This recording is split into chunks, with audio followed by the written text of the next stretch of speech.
You're listening to the Cricket Podcast. Hello, everyone, and welcome to the Cricket Podcast, where they have done it again. India have won a thing. That's two things in a row that they've won. The ICC Champions Trophy 2025, going to the boys in blue. I'm Jack Hope. I'm joined by Ross Legg, resplendent in his India jersey. How you doing, Ross? Pretty happy, I assume. Yeah, I'm absolutely ecstatic, and it's great to wear my country's colours and represent. You know, me and Virat and the boys smashing the Kiwis to bits, just as the ICC and the BCCI intended. Yeah, and Max Roy Brown. Max, I'm assuming you're pretty happy too. I am. I'm delighted, mostly because we get to see all of the India side donned in their glorious white jackets, which is, it's quite a sight to see, isn't it? It feels very golf-like in its lack of necessity. But it's all part of the glow up, Max. All part of the fashionable glow up they're going through at the moment. Hairstyles and gear. Yeah, we'll be getting to that. We're talking you through the game, discussing some of the big moments, congratulating India, of course, on winning another ICC trophy. But before that, I think we should do 40 minutes on Harry Brook not going to the IPL. So who would like to take that at length first? Well, actually, it's really interesting you mentioned Harry Brook because, Jack, I've got a new partnership that we can announce. And Harry Brook is on the front cover if you go onto their website. So we are proud to announce a partnership with Pitch Magazine. Pitch Magazine is a quarterly publication that delves into approximately 30 different sports. Football, cricket, golf, rugby, MMA, boxing, athletics, Formula One, cricket.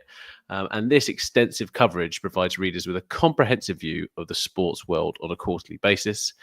It provides in-depth storytelling. Pitch Magazine is renowned for its long-form articles that explore the intricate details of various sports topics, including Harry Brook's technique that they've broken down. And there's also, in issue 11, a 13,000-word piece offering insights from lower league CEOs on the challenges of managing sports businesses. Unsurprisingly, high-quality print. It is printed to the highest standards, ensuring a premium reading experience, and subscribers receive 4 issues annually, aligning with the seasons, so summer, autumn, winter, and spring. And there are subscription benefits where an ongoing yearly subscription is priced at £10 every 3 months, providing a convenient and cost-effective way to stay updated with the latest in sport. If that sounds like something you might be interested in, then go to pitch-mag.co.uk. We'll put the link into the live chat in a second for our YouTube listeners. But good news, gents. Our beloved Cricket Podcast listeners will get 15% off their first order using code Pitch plus Cricket Pod 15.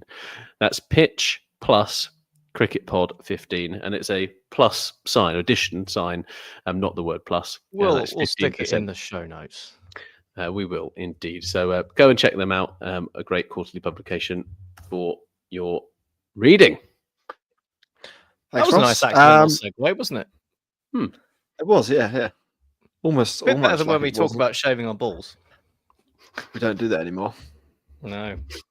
Oh, natural around here.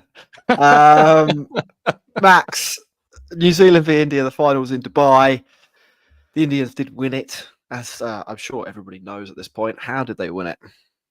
Well, Jack, it's funny you should ask because some of you may have heard from various commentators on the game of cricket that every game at Dubai has been different pitch, different cricket. It's been different. It hasn't been different, was it? Has it? That game in the final, you could turn up. You could turn up at the end of the day. You could look at the scorecard, and you could know exactly what happened. And you could also see that someone was out caught by Glenn Phillips, and then immediately want to go and look at the highlights because that guy is a freak. But anyway, New Zealand, they batted first, and surprise, surprise, they scored around 250. The difference this time being that they did well to get there in the end, as opposed to the semi-final when Australia maybe left a few on the outfield. New Zealand were indebted to Michael Bracewell's blistering 50 at the end to drag them to a score that meant that we were at least given a reason to watch the second innings, shall we say. That nearly disappeared when Rohit Sharma blasted 76 and got India into off to an excellent start and really ahead of the game. But that bit of brilliance from Glenn Phillips just opened a crack in the door and almost allowed New Zealand to sneak through. They came back, they counter-punched, they kept things tight. Virat Kohli was out second ball to Michael Bracewell, much to his astonishment. Shreyas Iyer and Akshar Patel were tied down, and things looked like they were going to get a little bit dicey for India. But then they did the thing where someone comes in and hits a couple of sixes, and suddenly it's a bit of a canter. But fair play to New Zealand for making a pretty good fist of it in the middle. But obviously, all credit to India for once again putting together a professional and a champion performance to see them home. Ross, what are your highlights? Why don't you start with some highlights? I think we've got to start with the Glenn Phillips catch. It's the third of the tournament. We made a remark that he could just have the Glenn Phillips highlights of the tournament, and it is true. He's to 3 absolute worldies, and on this occasion, his celebration was excellent. He kind of sat down, crossed his arms, was just like, "Got anything harder for me, world cricket?" It was a pretty good kind of celebration. And I think overall, New Zealand could be happy with their performance. They've come up against this Indian juggernaut side, and it was really, really difficult for them. And you just saw the quality on show from the India spin bowlers. It was pretty exceptional. And it was a collective effort from the spin bowlers. Like Chakravarti's had a great tournament, probably the bowler of the tournament, I think it's fair to say. Kuldeep, again, spinning a web, and then Akshar and Jadeja getting through their overs really quickly and not letting New Zealand kind of get on with it. On the other side of things, Michael Bracewell, very disappointing not to see him win man of the match, because regardless if you're on the winning side or not. Let's get this out the way, Ross. He was the man of the match. It was insane. I couldn't believe he wasn't giving it. He's bowled 10 overs, 2 for 28, which is unbelievable against his India side, and he had 53 or 40 balls, including 2 sixes, to give New Zealand even a sniff. And obviously, it was given to one of the victors, which, a bit. It's not surprising. But it's still a bit disappointing. It's not surprising, but Rohit Sharma, sorry, mate, you're not the man of the match here. But yeah, so I think all of those. But again, it was a ruthlessly professional performance from India. Really, really just top draw from them. And yeah, there was a little bit of a slowdown in the middle where New Zealand kind of threatened to do something, but it never really felt they were going to let it go away from themselves. KL Rahul has come out and said that he was shitting himself as part of the chase. That is an actual quote from his interview. Nice. And his 34-33 I like balls. the candid nature of that.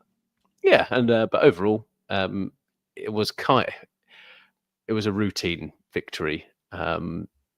Made harder by the fact that Matt Henry wasn't available for this game, which is a massive issue as he took 10 wickets, I think, in the tournament, and definitely is their best pace bowler for the Kiwis. So there's 4 or 5 highlights for you there, Jack. Max, what are the lowlights? Well, I mean, I'd say Matt Henry's lack of availability would be a low light rather than a highlight for the spectator and for New Zealand. In fairness, I think when you're defending 250, you need your premier bowler, don't you? And that's a bit of a shame for New Zealand that they were robbed of that. Would Matt Henry being in the side have meant that New Zealand won this game? Probably not, but it made it that bit harder, didn't it? A low light for Virat Kohli when he was out second ball, and the look on his face of disbelief at being out to Michael Bracewell and then reviewing one that was hitting the top of middle stump. That was good. I enjoyed that. I mean, it was a pretty good game, to be fair. It threatened to be very one-sided, but yeah, you got to give New Zealand a lot of credit for that middle period where they fought back. But overall, I mean, they were up against it. India were good. And I suppose the low light would be that it was just another game at Dubai that was about 250 odd, and India chased it down with some wickets left. They lost the toss again. They lost the toss again. They've gone through the entire tournament. They've lost every toss. So what Yeah. advantage, Yeah. Max? What advantage? effort. What advantage are you Quite. talking about?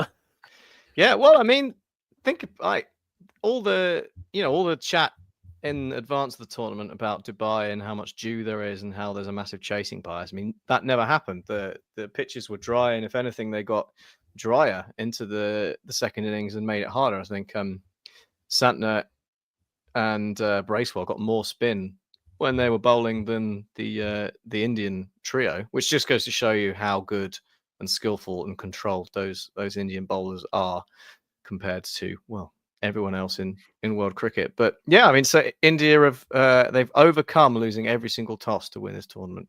But yeah, if there was some dew and they'd lost every toss, maybe they'd have come unstuck. So I'm blaming the dew. I'm blaming the weather in Dubai. I agree. Ross, was this? I mean, you made this game out to be maybe a little bit of a procession.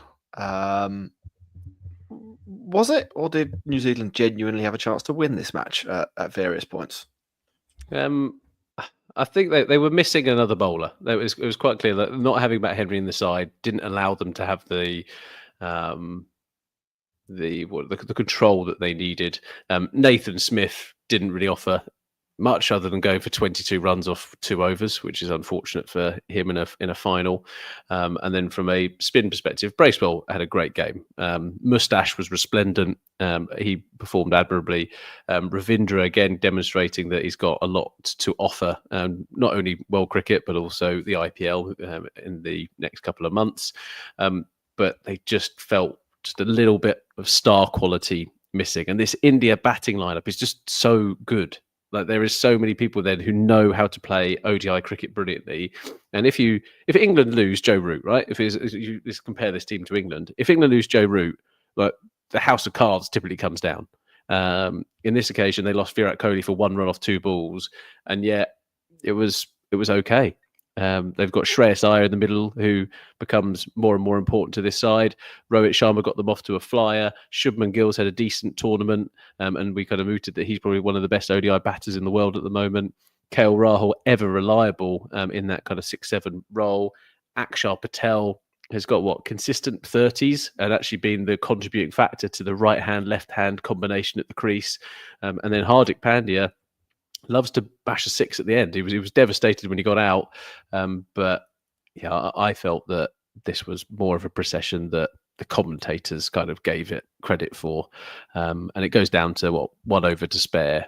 But this team has got Jadeja coming in at 8. Like, what an absolute luxury that is. Yeah, it's good. I mean, like, that's sort of testament to how good they are, aren't they? Lots of people have been saying, Matt, this question always happens after a final, but we have to do it, that this is the best India team of all time. Is it therefore the best team of all time? Yeah, it doesn't have Jasprit Bumrah in it, so no. That's your answer. Okay. I think about how good it could be with Jasprit Bumrah. That's a very, very scary prospect. It's as good a team as you could probably wish for in these conditions. I think you have to bear in mind where the games have been played, and I would have really liked to see this India side test themselves on some of the pitches in Pakistan, because very different conditions, very different games, and this side obviously has all of the ability to go and score 350, 380, whatever, and win those games. But it would have been nice to actually see them do it. When you're in a place where you can play 4 spinners and you have 4 of the best spinners in the tournament that you can churn through 40 overs, and then some of the best chasers and players of spin in the tournament, they're probably as good as anyone in that regard. But does that make them the best team, the best India team ever? Not necessarily. But that's not to take away from it. That is the way things are. That is the way it's panned out. That's the tournament that we got, and India were far above everyone else involved in it. But they were the perfect team for the perfect venue. Exactly. I think. Yeah. I mean, I think nothing probably sets that out more, I think, than where things started to I'm not saying anything ever was in New Zealand's favour in that India chase, but where it started to move away from where you were thinking, hang on a minute, maybe this is on, was when Santner had to turn to Glenn Phillips, because that's the fourth option, right? And Bracewell had bowled beautifully, Santner and Ravindra had bowled well, but he had to go to the next spinner, and that next spinner was Glenn Phillips. And he did okay, but he went for 6 and over, and he just didn't have as much control as the other guys because, well, he's a part-timer, right? He's half wicket keeper, half ridiculous fielder, half batter, half bits and pieces spinner. Like he's he's a jack of all trades kind of guy, but he just didn't have that control to keep the pressure on India in that period where New Zealand were just starting to look like they were turning the screw, and that made a difference. And then you compare that to who's India's fourth spinner, Akshar Patel, Ravi Jadeja. Well, it was Jadeja in this game. Yeah, I mean those guys would be first choice in almost every other team in the tournament, right? And it just shows you how far ahead India would be in this kind of environment. But I need to hammer home that's not taking anything away from this India side. It is just how things are. I'd love to see them ply their trade, in some slightly different conditions, but didn't happen. Yeah. So you're saying? I think deserved champions. They would have won it. They would have won it regardless of what location they played it at. Like regardless of all the stuff that is kind of around it. And we've highlighted on the last few shows, right? And we don't want to repeat ourselves, but there was a clear advantage for India in this ICC tournament, and there continues to be, as there was in the last kind of World Cup, which they won around the semi-final location and the pitch that ended up getting played on, etc. And every logical thinking India fan will turn around and be like, yeah, do you know what? Fair enough. And even Mohammed Shami kind of came out and said as much. But regardless of where this team plays, they would win this tournament. Yeah, kind of nine times out of 10. Yeah. But you're saying that they did cheat a little bit. That's what I'm hearing. I'm saying I didn't. Maybe cheating goes a bit far. Yeah, there's just an ever so slightly just directional piece when it comes to do you know what, we don't have to travel around. I think I was reading the BBC article today, and it is kind of cutting through a little bit. So it was in the newspaper this morning. It was in the BBC kind of main cricket article around kind of the advantage, and is there a question around the integrity of cricket, or because in the last moments of the innings, the game wasn't focused on the actual game.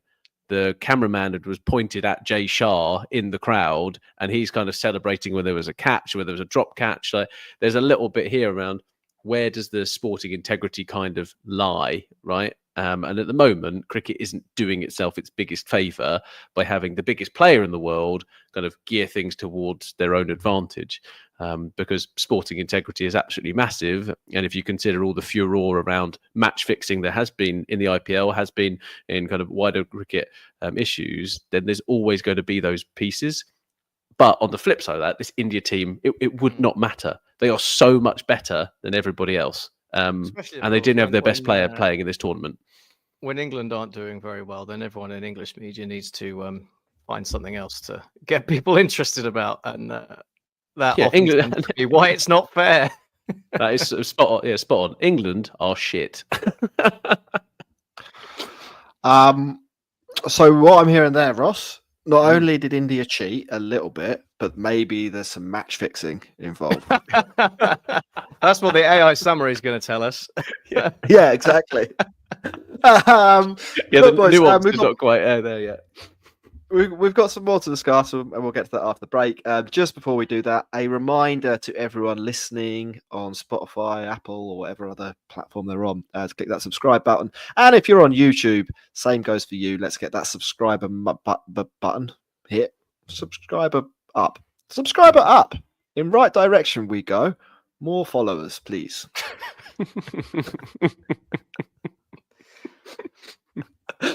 Good effort. You're listening to the Cricket Podcast.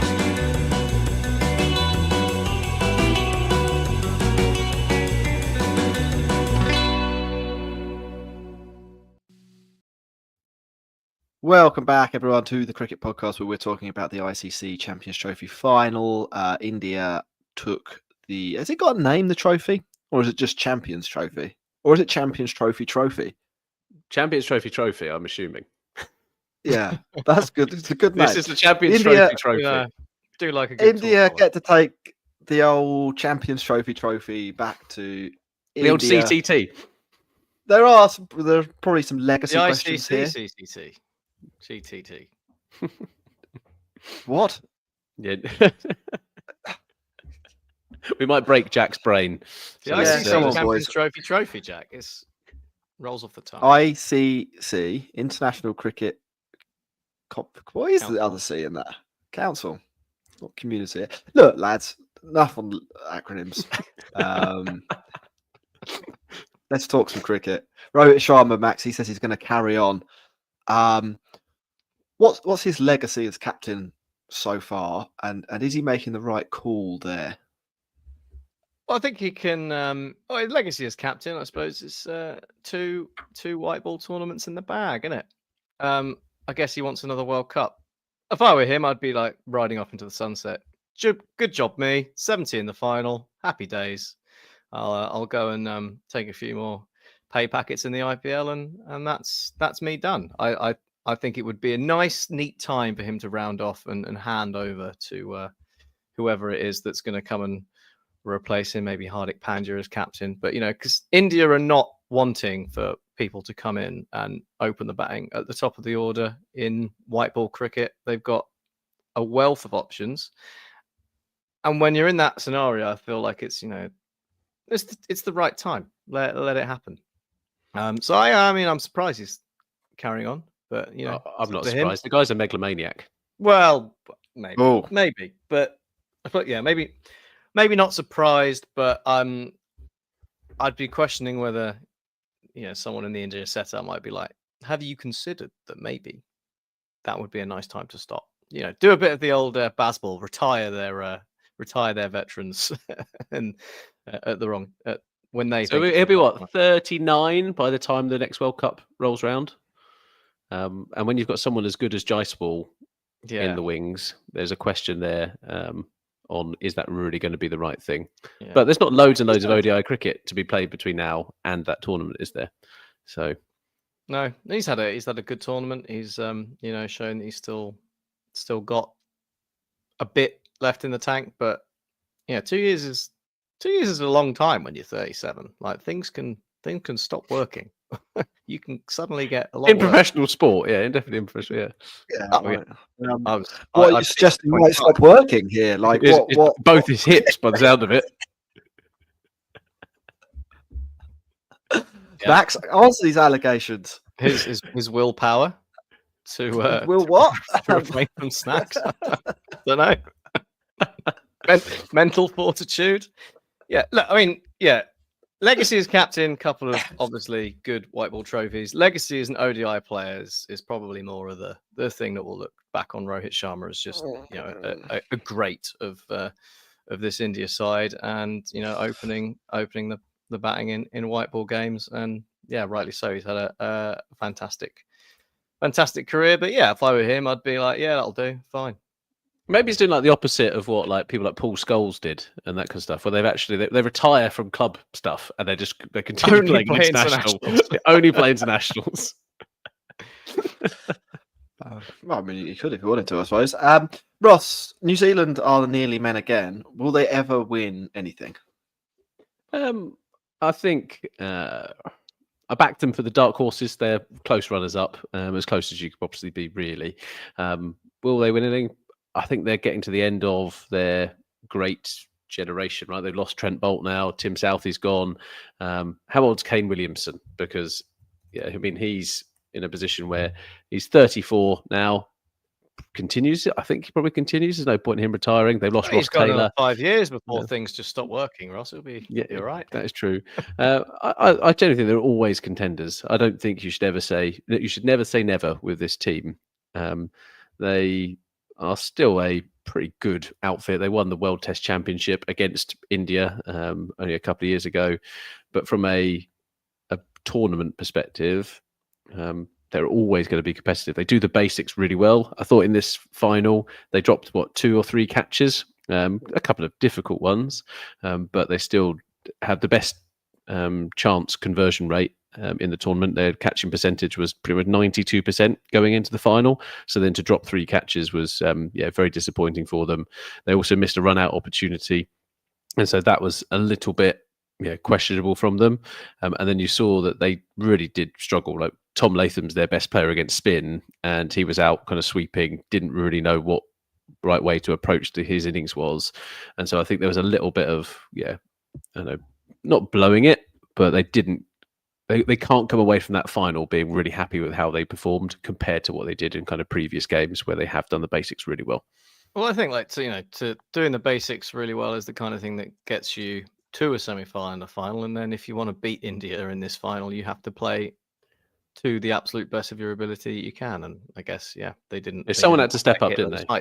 Yeah, someone had to step up. Daryl Mitchell had pretty much a seance at the crease, 63 of 101 balls, because they were just like, I've got to take it deep and give the team an opportunity here. But the spinners were so good for India that it was really difficult for them to do it. And I don't think you should take anything away from this New Zealand team. It's a great effort. They competed in both games against India, but India were just too good for them.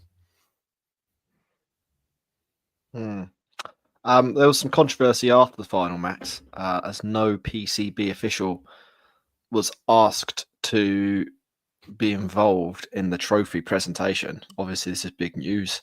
It's a massive snub to the PCB. I mean, what's your reaction?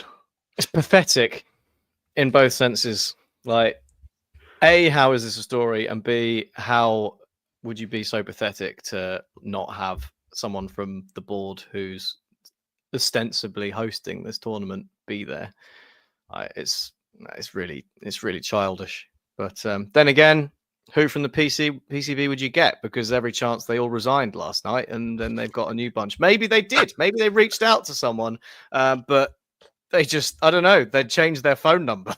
And they were just ringing a dead number. The emails all went into spam because there's no one left at the PCB manning the computers. There is no way Pakistan have their own email system based upon that organisation. There is no way. There's all kinds of different things going on there. There was also I don't know if anyone caught this in the semi-finals. There was a mix-up, and instead of playing the Australian anthem, they played the Indian national anthem, which has been put down as a DJ error. Like when he got the wrong vinyl out of his trunk of funk. And that would be a good name. If I DJ'd, I'd be DJ Error. That's DJ Error. So even when they're not involved, PCB, dropping a gaff and being involved in controversy. It's calamity is never far away, is it? It's what we wanted. One other thing that I did see people fairly comment on the India advantage point, and I was interested to get your perspectives on this. Like, obviously with Matt Henry out, New Zealand have to make a switch to their team. They have to bring in, they're basically forced to play 3 seamers in a scenario where that will never be good. And as Ross, you were kind of saying, then have to turn to Glenn Phillips as a extra spinner, and ideally they'd have wanted another spinner to bowl a bunch more overs. Do New Zealand have another spinner? Was there someone else that they could have called up here, or I think what I'm asking. Ajaz Patel is there as well, and Ajaz Patel took 10 for against India, didn't he, when he played against them ages ago? Was that against them? I can't remember. Ajaz, yeah, he's not a bad spinner. Yeah. Someone's put in the comment Chapman as well.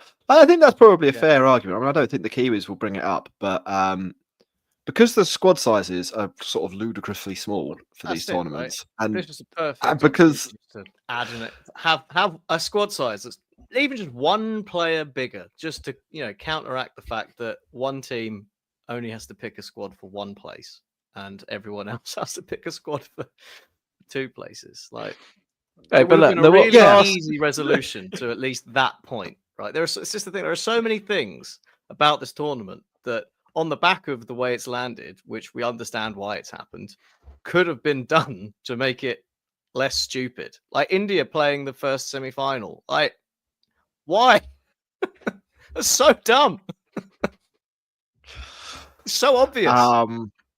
It's really good. Yeah. Like, so I mean, yeah, it's it's as much ICC just being completely incompetent as anything in these sorts of circumstances.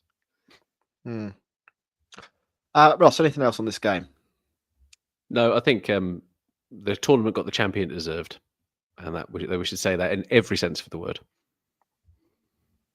That sounds like you're Some lines slighting to India read then. between there, aren't there? Yeah.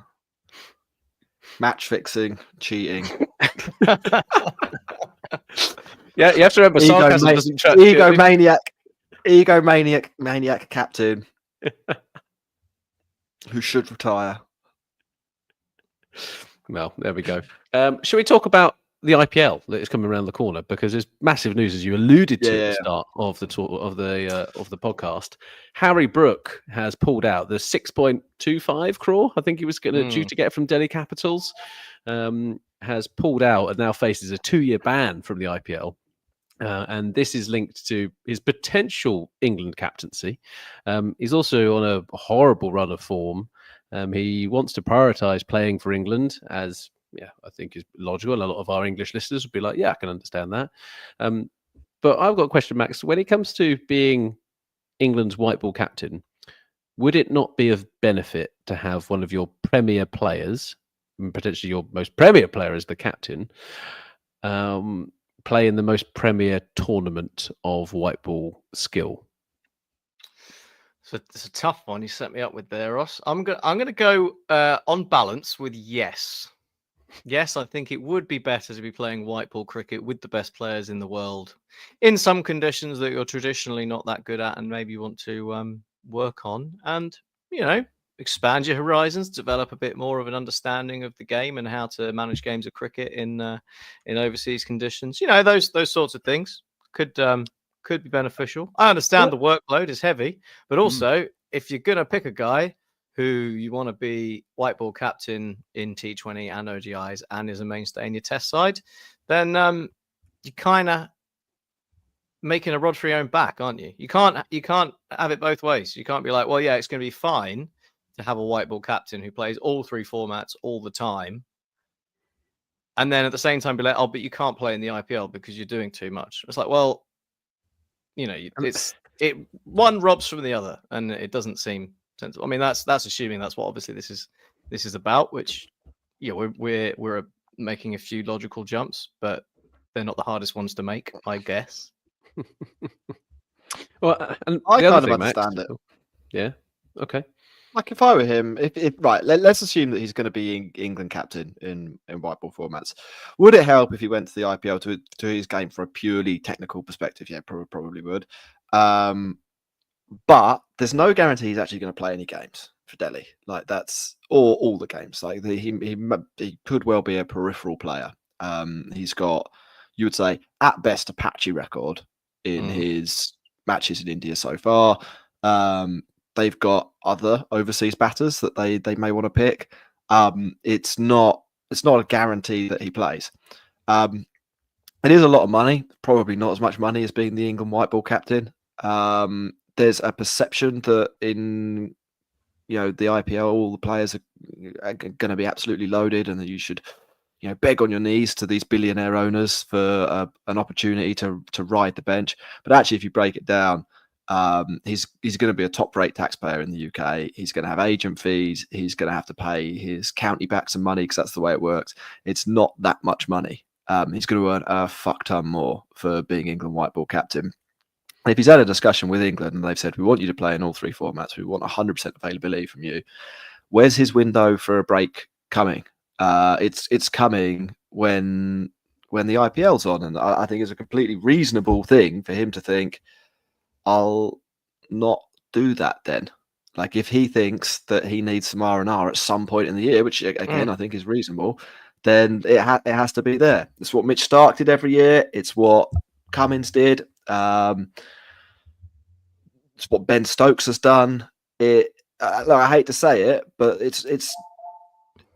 it's not quite the golden ticket that it's made out to be. Like he will be richer from a financial perspective, probably more fulfilled from a professional perspective if he is England white ball captain and potentially at some point in the future England all format captain than if he goes and is the 4th best overseas player for Delhi Capitals when they crash out in the playoffs in fucking April. So I get it. And I would be probably making that decision too if I were him. Like, playing for Delhi is not an honour. For if someone said to me, like, you get to be a professional cricketer, what are your main aspirations? Playing for Delhi Capitals as the 4th best overseas player, way down the list, to be honest. He doesn't look down Rahul. Yeah. That's a massive that speaks to me. That speaks to me as it's a reason why maybe picking Harry Brook as white ball captain for England isn't the best move. Or even arguably, but then maybe he'd have dropped out the IPL anyway. Maybe. Like there are reasons to not play in the IPL, especially if you're an England or an Australia player. Yeah. What I would say is if you're from somewhere else, you kind of have to. But maybe if he was thinking that's too much cricket anyway, not being England white ball captain, why are you even putting yourself in there? Like, because you kind of know, right? Last year was slightly different. Like, there's personal reasons behind it, but this time to get this close and be like, he owes these people nothing. Like, he owes the owner of Delhi Capitals absolutely fuck all. He might as well put his name in the hat. And if they say to him, "You get £1 million," take the money. Like, it's a no-brainer. Like, to go into the auction, and if you get a derisory offer, say screw it, I'm not going to go. Like, I don't think my time is worth the 200 grand I'll bank at the end of it. Now, that's mad money to like normal people, even to people that it's a huge amount of money that we think's being left on the table here. But consider Harry Brook's wider financial circumstances, which are pretty fucking good. Maybe the offer that they gave him wasn't good enough, and maybe here we should be looking at the owner of Delhi Capitals and other owners in the IPL and saying, fucking pay the players properly. Play the players better than you do, like every other league in the Harry world. Brook's worth more than every other sport. Crore on his showing in the IPL so far. Not with their with the suppressed wages that are a feature of the IPL. But if the professional cricketers playing in the IPL were paid in line with professionals in baseball, in football, in NFL, in soccer, however you want to, whichever vernacular you want to use for that, basketball, then they would be paid sort of double, maybe even triple the salaries that they're on. So, like, there's questions that have to be asked there. Like, and fair enough. If the guys running the IPL want to ban him, then fine. Like, it's their circus. They get to hire the monkeys. But like, there is no obligation for any player to turn up, especially if they're getting a better offer. And I would say, from Harry Brook's point of view, England captain is a better offer than potentially being on the bench for Delhi fucking Capitals. Like, do you know who it is potentially good news for, lads? One, Tristan Stubbs, who's now potentially got a starting berth in that Delhi side. He'd have had one anyway. And he's paid loads more than Brook is. Johnny Bairstow. They've got to pick a replacement. Like, Johnny Bairstow. Out with Brook, in with Yorkshire's Johnny Bairstow. See what happens. And then Johnny Bairstow's back door to becoming England white ball captain. If Johnny Bairstow ended up as the white ball England captain as a complete left field suggestion, that would be. I'd be in for it. I would say this. I do think with the next T20 World Cup being in India, that strategically, I'm not 100% sure I agree with the decision. But like, you do have to put yourself in Harry Brook's shoes here and think, do I want to play 12 months of uninterrupted cricket with some of it where I literally don't care whether I win? I don't care about Delhi. Like, I'm thinking more about, is that actually good for him? The decision making of England set up as much as what Harry Brook wants to do, because it doesn't make perfect sense to me. Someone has also pointed out that Harry Brook at present is not the England captain. I mean, I think we're having this debate based on the assumption that it's theoretical. He's going to be, like, if he isn't, but even if he isn't, like, maybe he just wants 2 months off. Like, that's not a crime. It's. It would be better for the next World Cup if he had a little bit more practice, but it's also probably not going to make or break it. It'll be like 5 T20s. Like, he could go off in one of them and we all forget about this, or he could be crap and we all blame it for the problem on this. But probably it doesn't make any difference. Yeah, be crap. We need someone to blame. I think there's also an element here around the mismanagement from the England team a little bit. So actually, the lack of succession planning and what's going on, etc., has almost caused this. So when people turn around and be just like, "Oh, he's pulled out last minute," and Delhi fans are going to be probably annoyed about the whole thing. But actually, England management is just to blame, I think, on this stuff anyway. The fact that it hasn't but they don't owe anything to Delhi Capitals. Yeah, I know, but that's what I don't understand it. But I'm saying if they're a Delhi fan, there is that element to it. And no, we cater for all audiences here. I'm not saying it's not England's fault. I'm saying, well, I think that them not having a succession plan on their captain is England's fault. I think from a leadership perspective, you're running a multi-million-pound organisation. They should have a succession plan. Things have been going badly for over a year. Yeah, it's not a shock that Josh Butler's resigned, is it? Maybe this was the plan. Maybe their plan was whoever we ask to be the England captain, we're going to say don't play the IPL. Fair enough. Like they don't. Harry Brook, because he has an IPL contract, they wanted to be the next white ball captain. It's more the point. Like, yeah. Well, the team are shit, aren't they? I mean, like, let's be honest. Like, what are they supposed to? I mean, I've seen all sorts of nuts fucking ideas. Sam Billings, James Vince. He's for some reason back on the menu. Chris Jordan, what's he doing? But then, if you actually look at the players in the blast, mate, that's what Chris Jordan's doing. Look at the realistic options. There aren't that many. They're going to have to pick someone that's going to be a little bit of a fudge, and Brook is maybe the least worst option in that scenario. But they shouldn't be factoring in how this makes Delhi Capitals feel, or how this affects billionaires in India. I wasn't saying that point. I know it isn't, but I'm trying to be really clear here that I do think that there's like a level of outrage around this kind of decision that is not commensurate to the rationality of the decision that has been made. Like, I agree. It's literally just another job. You wouldn't have a go at someone, a random person, would you? Just like, they've decided not to earn like £300,000 after tax. What are they thinking? But look, we should talk about the IPL as well, because we're going to do some shows about the IPL. Which won't be dominated by Harry Brook. I'm sure he'll be mentioned, but it won't be a Harry Brook special. And they will be out soon. When does the IPL start, Ross? This is the 22nd of March. 22nd. Oh, yeah, 22nd. So, 12 days time. Max, your name isn't Ross. Max, you got the fucking answer wrong. let the expert answer. Yeah, it starts with KKR versus RCB. So last season's champions and perennial losers RCB. So we're going to be in for a wild ride, I think, this IPL. So we've got 12 days to go until the IPL kicks off. That means we will be hard at work on our preview episodes. We'll be doing a preview of every team. If you're a podcast listener, that will probably be wrapped up into 2, potentially 3 shows. I think we did it over 3 episodes last year, but it does the sequencing of the ICC Champions Trophy.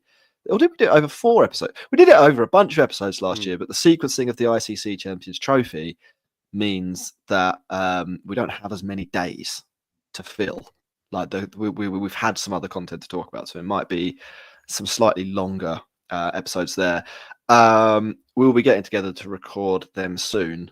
If you are interested in IPL stuff, I reckon it'll probably take us a few days to sort that out. So we're probably looking at the weekend, aren't we, before we get recording in earnest. So keep an eye out for our shows from, I don't know, what do you reckon, boys? Sunday onwards, something like that. So. We'll have consistent coverage the whole way through the tournament, and genuinely, out of all of the stuff that we do well, and we do plenty of stuff badly, but the IPL is something we do well. We cover pretty spectacularly, I think, from a Western media perspective.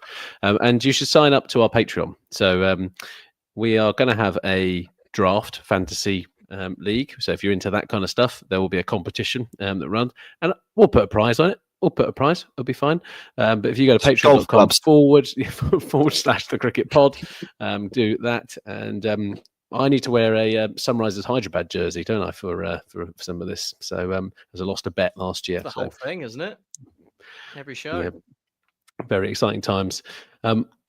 And by the way, we do need to mention again that we are now in a partnership with Pitch Magazine. And if you go to pitch-mag.co.uk and use code PITCH plus Cricket Pod, you'll get 15% off your first order. And it is a quarterly cricket sporting magazine that you should go and enjoy. Cool. Any final messages, Max? You've got a chance to redeem yourself after getting the date of the IPL start wrong by 2 days. No, I'm going to pass on that opportunity, just like Harry Brook. Oh, I like that. That's very good. Ross, good to see you. Bye.